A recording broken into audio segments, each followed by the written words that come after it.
So here's how to add voice in VO3. First up, let's open up the browser and then click on the search bar and search for gemini.google.com. After that, you'll be taken to the Gemini website.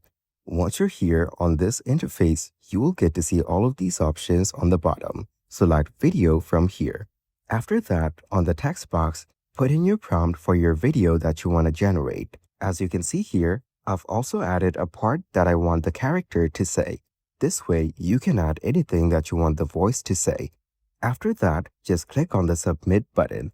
Now, you need to wait 1 to 2 minutes for it to get done, so wait for it to load up. Also, make sure to keep your prompt as detailed as possible. So as you can see, the video is now generated. Just click on the play button to view it, and you will notice that it is now talking.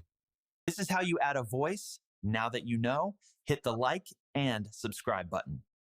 Now, just click on the download button on the top right corner of the video to download it onto your device.